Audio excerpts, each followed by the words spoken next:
Imagine leaving home at 21 years old, waving goodbye to your family, heading to war, and never coming back.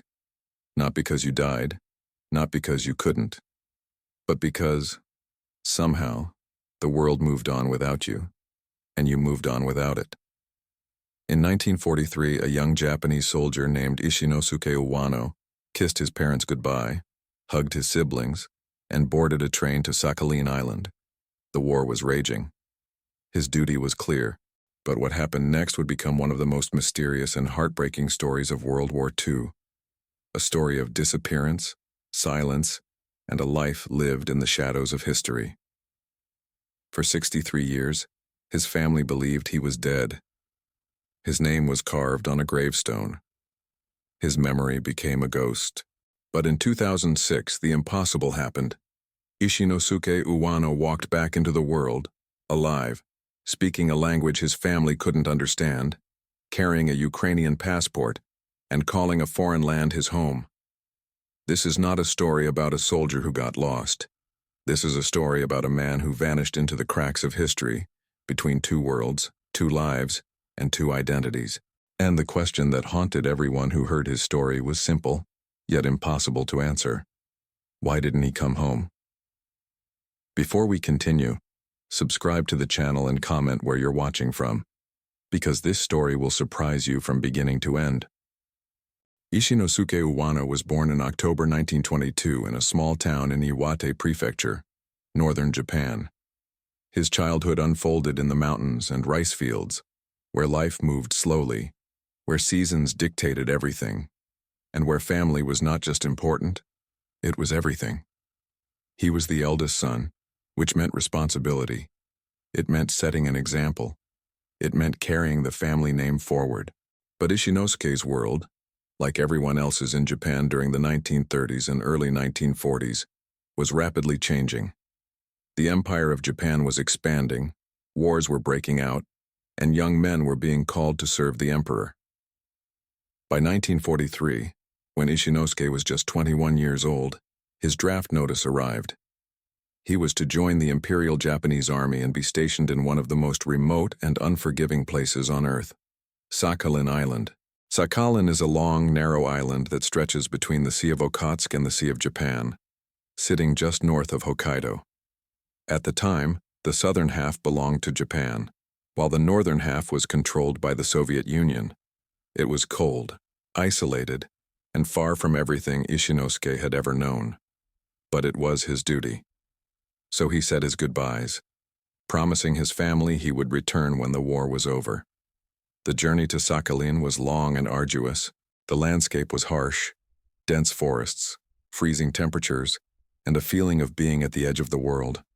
For the young soldiers stationed there, life was a mixture of boredom, discipline, and the ever-present tension of knowing that just beyond the border, the Soviets were watching. Ishinosuke adapted. He followed orders. He survived. And then, on August 9, 1945, everything changed. The Soviet Union declared war on Japan and launched a massive invasion of Japanese-held territories in the Far East. Soviet forces stormed into Sakhalin, overwhelming the Japanese defenders. The fighting was brutal and chaotic. Japanese soldiers were caught off guard, and within days it became clear that the war was lost. On August 15, 1945, Emperor Hirohito announced Japan's surrender. World War II was over. For most Japanese soldiers, this meant going home. For Ishinosuke Uwano, it meant the beginning of a mystery that would last more than 6 decades. When the Soviets captured Sakhalin, they rounded up the surviving Japanese soldiers and shipped them to prisoner-of-war camps deep in Siberia. These camps were infamous for their brutal conditions: forced labor, freezing winters, starvation, and disease. Thousands of Japanese prisoners died in these camps. Others were eventually repatriated to Japan in the late 1940s and early 1950s. But Ishinosuke Uwano was not among them. His family waited. They clung to hope. Surely he would come home. Surely his name would appear on one of the repatriation lists. But days turned into months, and months turned into years. Still, there was no word. Then, in 1958, 13 years after the war had ended, his family received a report. Someone had seen Ishinosuke. He was alive.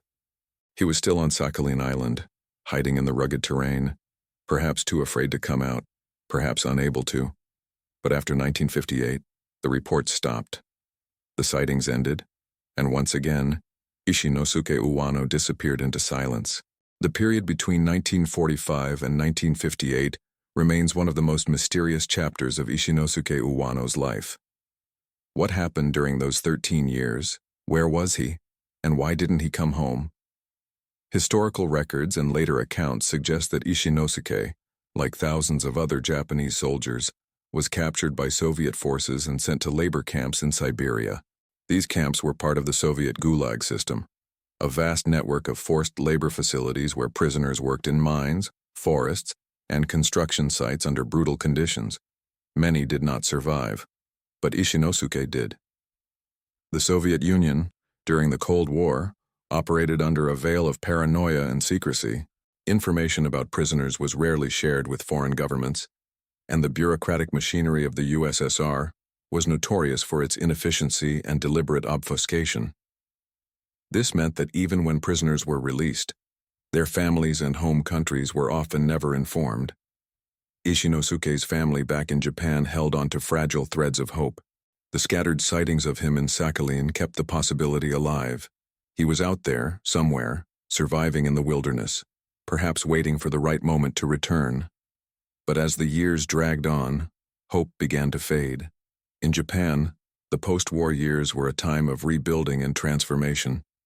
The country was occupied by American forces, its cities were being reconstructed, and a new identity was being forged. Families of missing soldiers faced an agonizing limbo, unable to grieve fully because they didn't know for certain if their loved ones were dead, but unable to move forward because they didn't know if they were alive. By the late 1950s, the Japanese government had repatriated most of the soldiers and civilians who had been stranded in Soviet territories. The lists were checked, the names were counted, and slowly, the hope of finding more survivors dwindled. And then, the last sighting, 1958, Sakhalin Island. Someone reported seeing a man who matched Ishinosuke's description, living in the remote areas, possibly in hiding. But when Japanese officials tried to follow up, they found nothing. The trail went cold. For Ishinosuke's family, this was the final blow. If he was alive, why hadn't he come home? If he was in hiding, why didn't he reach out? The lack of answers was more painful than closure. Years passed. A decade. 2 decades. Ishinosuke's parents grew old and passed away, never knowing what had happened to their son. His siblings built their own lives, got married, had children. The world moved on. In 2000, 55 years after the end of World War II, Ishinosuke Uwano's family made a painful decision. They officially registered him as dead. His name was recorded in the family registry as a war casualty. A ceremony was held. His name was engraved on the family gravestone alongside his parents. It was an act of acceptance, a way to finally grieve, a way to let go. But here's the twist that no one could have predicted. Ishinosuke Uwano was not dead. He was very much alive, and he was living a completely different life thousands of miles away, in a country that didn't even exist when he left Japan. At some point after his release from Soviet imprisonment, likely in the early 1960s, Ishinosuke had made a choice. Instead of trying to return to Japan, instead of reaching out to his family, he settled in the Soviet Union. He became a Soviet citizen. He learned Russian. He moved to the Ukrainian Soviet Socialist Republic, to a city called Zhytomyr, about 90 miles west of Kiev.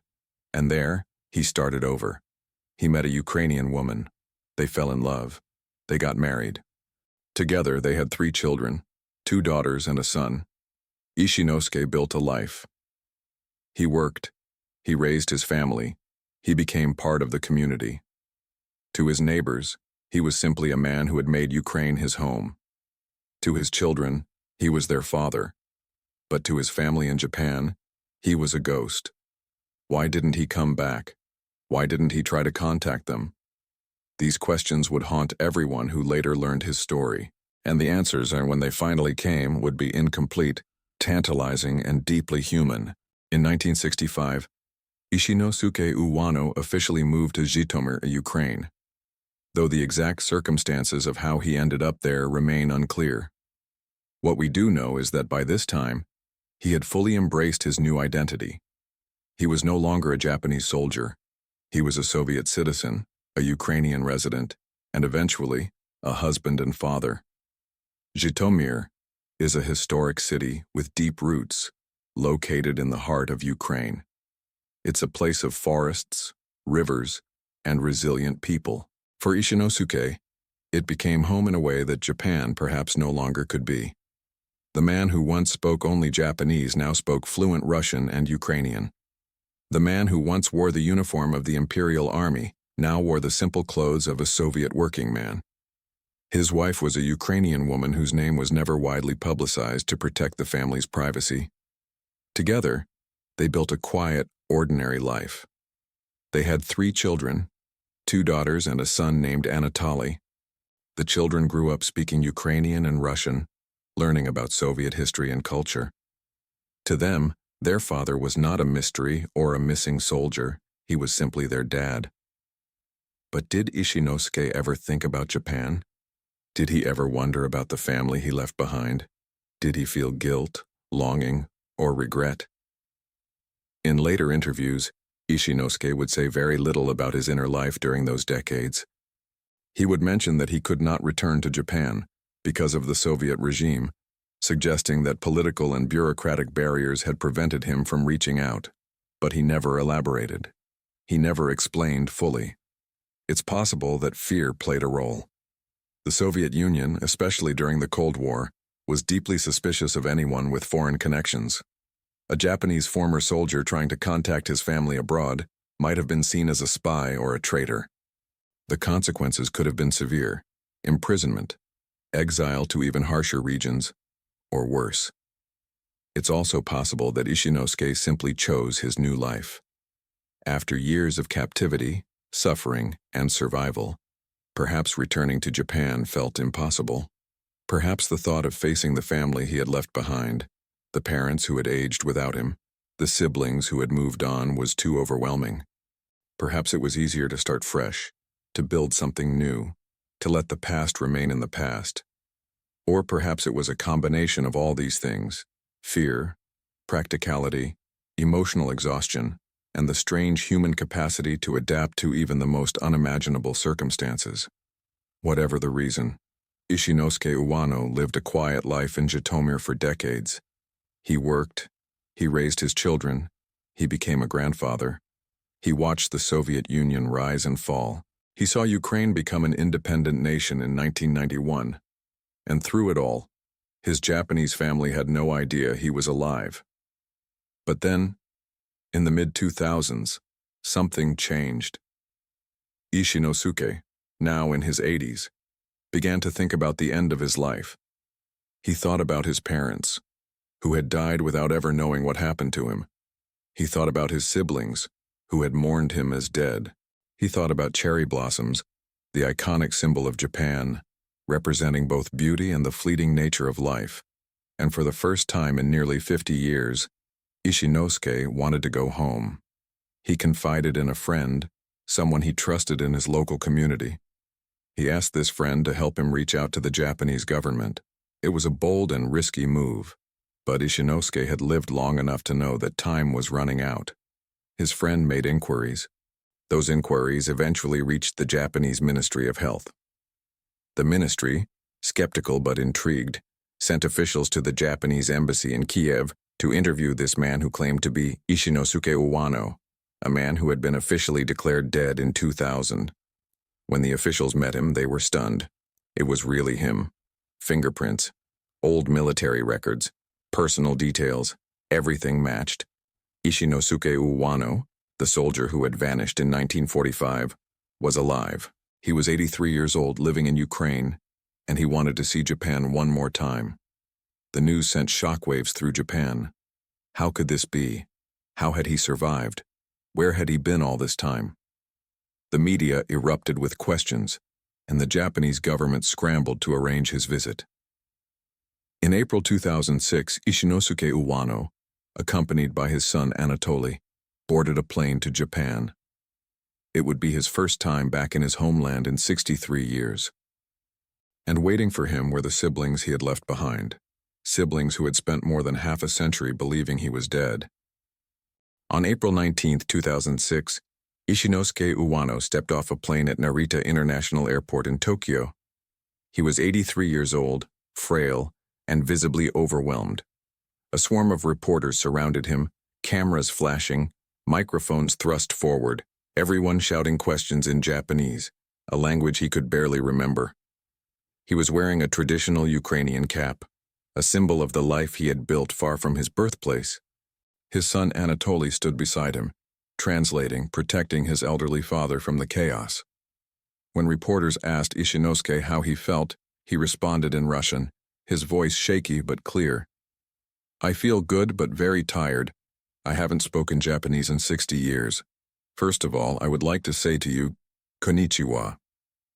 That single word, konnichiwa, meaning good afternoon, carried the weight of 6 decades. It was the language of his childhood, the language of his parents, the language of a country that had moved on without him. And yet, it was still somewhere inside him, buried beneath years of Russian and Ukrainian, waiting to resurface. But the real emotional moment was yet to come. The next day, Ishinosuke traveled north to Iwate Prefecture, back to the region where he had been born, where he had grown up, where his family still lived. The journey must have felt surreal, passing through landscapes that were both familiar and completely foreign. Japan had changed so much. The cities were modern, the technology was advanced, the people dressed differently. This was not the Japan he had left in 1943. When he arrived in Morioka, the prefectural capital, his surviving siblings were waiting for him. His younger brother, Ushitaro Sadate, was now 80 years old. His 2 younger sisters were 75 and 70. They had spent most of their lives believing their eldest brother was dead. They had mourned him. They had visited his grave. And now, impossibly, he was standing in front of them. For a few seconds, Ishinosuke and Ushitaro just looked at each other. The room was silent except for the sound of cameras clicking and people holding their breath. And then, slowly, the 2 elderly men stepped forward and hugged. They hugged tightly, patting each other's backs, holding on as if letting go would make it all disappear. Ushitaro's voice cracked as he tried to speak. "We are filled with emotions. We just can't express anything in words right now." Ishinosuke, overcome, could not speak at all. He just held his brother and cried. He hugged his sisters next, each embrace lasting a long time, each one heavy with the weight of 63 lost years. Then he met his nephews for the first time, men in their 50s and 60s, children who had been born and grown up while their uncle was living a secret life on the other side of the world. Over the next few days, Ishinosuke visited his hometown of Hirono. He walked through streets he hadn't seen since he was a young man. He visited the graves of his parents, standing before the headstones that bore his own name, engraved as one of the war dead. He prayed. He spoke to them in a language that was both foreign and familiar, asking for forgiveness, offering gratitude, trying to explain the unexplainable. He also fulfilled a wish he had expressed before leaving Ukraine. He wanted to see cherry blossoms again. It was spring, and the sakura trees were in full bloom, their delicate pink petals drifting in the wind. For Ishinosuke, cherry blossoms were more than just beautiful. They were a symbol of Japan itself, a symbol of life's fragility and transience, a symbol of the youth he had lost to war. But despite the emotional reunions, despite the tears and the prayers and the cherry blossoms, Ishinosuke Uwano was not home. Not really. He told reporters, through translators, that he had no plans to stay in Japan. "Ukraine has become my homeland," he said simply. After just 10 days, Ishinosuke and his son Anatoly boarded a plane back to Ukraine. His siblings watched him leave again, this time knowing they might never see him again. But there was a difference now. They had closure. They had answers, some answers, at least. And they had been given the gift of saying goodbye properly. Ishinosuke returned to Zhytomyr, to his Ukrainian wife, to his children and grandchildren, to the life he had spent 50 years building. He had visited Japan not to return, but to remember, not to reclaim his past, but to honor it. And in doing so, he left behind more questions than answers. The story of Ishinosuke Uwano doesn't end with his return to Ukraine. It lingers, it resonates, and it forces us to ask deeper questions about identity, belonging, and the strange paths that life can take. Who was Ishinosuke Uwano, really? Was he the Japanese soldier who went to war in 1943? Was he the Soviet prisoner who survived the labor camps? Was he the Ukrainian father who raised 3 children in Zhytomyr? Or was he all of these things, and none of them? The truth is, Ishinosuke became a man between 2 worlds. He belonged fully to neither Japan nor Ukraine, yet he carried pieces of both inside him. His story challenges our understanding of nationality, identity, and what it means to go home. In Japan, Ishinosuke's return sparked a wave of media attention and public fascination. People were captivated by the mystery of his disappearance, the drama of his rediscovery, and the emotional reunion with his family. But they were also deeply confused by his decision to leave again. Why wouldn't he stay? Why wouldn't he reclaim his Japanese citizenship and spend his remaining years in the country of his birth? For many Japanese people, especially those who lived through the war and its aftermath, Ishinosuke's choice to return to Ukraine felt like a rejection. It felt incomprehensible. Japan, after all, had rebuilt itself into one of the most prosperous and modern nations on Earth. Ukraine, by contrast, was still recovering from the collapse of the Soviet Union and facing economic struggles. Why choose Ukraine over Japan? But Ishinosuke's decision wasn't about economics or politics. It was about something far more fundamental. It was about home. Home is not just a place. It's not just a set of coordinates on a map or a passport in your pocket. Home is where you have built your life, where your family is, where your memories are woven into the fabric of everyday existence. For Ishinosuke, home was Zhytomyr. It was his Ukrainian wife, his children, his grandchildren. It was the language he spoke every day, the food he ate, the streets he walked. Japan, for all its significance in his past, had become a memory. A beautiful, painful, nostalgic memory, but a memory nonetheless. Ishinosuke's story also raises uncomfortable questions about the nature of disappearance and silence. Why didn't he reach out sooner? Why did he wait until his 80s to reconnect with his Japanese family? In interviews, he offered only vague explanations. He mentioned the Soviet regime as a barrier, suggesting that political factors had prevented him from making contact. And it's true that during the Cold War, the Soviet Union tightly controlled communication with the outside world, especially for anyone with foreign ties. Fear of being labeled a spy or a traitor was very real. But there's another possibility that's harder to articulate. Maybe Ishinosuke didn't reach out because he had moved on. Maybe the life he left in Japan felt like it belonged to a different person. Maybe the idea of reconnecting with his family felt more painful than simply letting the past stay buried. We often assume that people who disappear want to be found, that they're waiting for rescue, that they're longing to return. But sometimes, people disappear because they need to. Sometimes, starting over means leaving everything behind, including the people who love you. This doesn't make Ishinosuke's choices right or wrong. It makes them deeply, achingly human. In the years following his visit to Japan, Ishinosuke Uwano faded back into quiet obscurity. There were no more media interviews, no more public appearances. He lived out his remaining years in Zhytomyr, surrounded by the family he had chosen. He died sometime in the late 2000s, though the exact date of his passing was never widely reported. In death, as in life, he remained elusive, a man who existed in the spaces between, a man who belonged to history and yet somehow slipped through its cracks. Today, Ishinosuke Uwano's story is remembered as one of the strangest and most poignant tales to emerge from World War II. It's a story about survival, about the long shadow of war, about the choices we make when faced with impossible circumstances. It's a story about how lives can diverge in ways we never expect, and how sometimes the past and the present can never fully reconcile. But more than anything, it's a reminder that identity is not fixed. We are not bound to the place we were born or the life we were given. We can change, we can adapt, we can become someone new. Ishinosuke Uwano left Japan as a young soldier and returned as an old Ukrainian man. He left behind one family and built another. He lived two lives, spoke two languages, and carried two sets of memories, and in the end he chose which world to call home.